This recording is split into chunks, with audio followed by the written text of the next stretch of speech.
বাইখোরা থানায় অভিযোগ দায়ের করেও ন্যায্য বিচার না পাওয়ায় অভিযোগ তুলে সংবাদ মাধ্যমের দ্বারস্থ হলেন এক গৃহবধূ। শ্লীলতাহানির চেষ্টা, শারীরিক নির্যাতন এবং পুলিশের নিষ্ক্রিয়তার অভিযোগকে কেন্দ্র করে শান্তিরবাজার মহকুমায় চাঞ্চল্যের সৃষ্টি হয়েছে। শান্তিরবাজার মহকুমার বাইখোরা থানার অধীন জোলাইবাড়ির মধ্যপিলাক এলাকার বাসিন্দা দীপালি মজুমদার বৃহস্পতিবার সংবাদ মাধ্যমের সামনে এসে একাধিক গুরুতর অভিযোগ তুলে ধরেন। অভিযোগ অনুযায়ী এলাকার বাসিন্দা নির্মল বিশ্বাস, তার ছেলে সত্যজিৎ বিশ্বাস এবং পরিবারের অন্যান্য সদস্যদের হাতে তিনি ও তার কন্যা সন্তান আক্রান্ত হন। দীপালি মজুমদারের দাবি, হামলার পাশাপাশি নির্মল বিশ্বাস তার শ্লীলতাহানির চেষ্টাও করেন। বর্তমানে আহত গৃহবধূ শান্তিরবাজার জেলা হাসপাতালে চিকিৎসাধীন রয়েছেন। তিনি জানান, এর আগেও বিভিন্ন সময়ে তাকে নানানভাবে হেনস্থার চেষ্টা করা হয়েছে। সব প্রচেষ্টা ব্যর্থ হওয়ার পর অভিযুক্তদের পরিবারের সদস্যরা তার উপর হামলা চালায় বলেও অভিযোগ।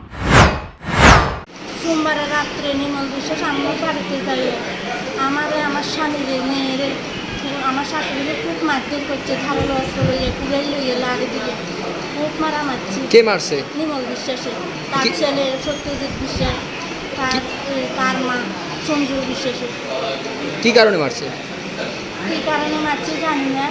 যাই আমার গ্লাসটা ছিঁড়ে, যখন আমি চিৎকার করি সে কাপড়টা ছিঁড়ে কানে এবার আমার মারধর করছে।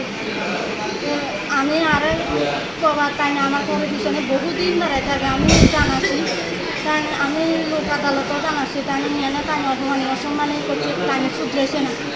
আমার বলে মারিয়া লাগে, আমরা সবসময় হুমকি দিই হুমকি দিই। এখন যে আপনার মাসে এই বিষয় নিয়ে কারোর জানাইছেন? আমি জানাচ্ছি, আমি বাইকরা থানাতে জানাচ্ছি, স্যারে কিছু করছে না, কোনো তদন্ত করছে না।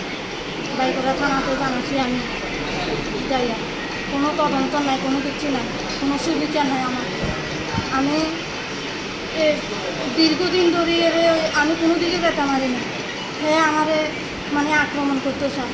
আমি ভয়ে ভয়ে ভয়ে ভয়ে আজ অনেক দিন ধরে, অনেক মাস ধরে আমি প্রশস্তি করতে আছি।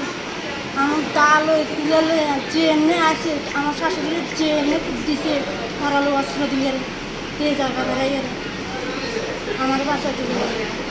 আমি চাই এর সুবিচার, আমি মুখ্যমন্ত্রীর কাছে আমার সুবিচার চাই।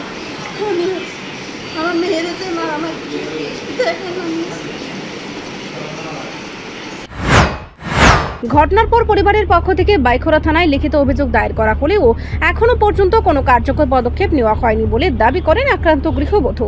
এদিকে থানার ভূমিকা নিয়েও প্রশ্ন তুলেছেন তিনি ও তার পরিবারের সদস্যরা।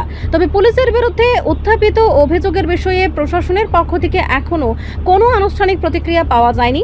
সংবাদ মাধ্যমের সামনে গৃহবধূ রাজ্যের মুখ্যমন্ত্রীর হস্তক্ষেপ কামনা করে ন্যায় বিচারের আবেদন জানান। পাশাপাশি ঘটনার নিরপেক্ষ তদন্ত করে অভিযুক্তদের বিরুদ্ধে কঠোর ব্যবস্থা গ্রহণের দাবি জানান তিনি। রিপোর্ট সংবাদ প্রতীক্ষা।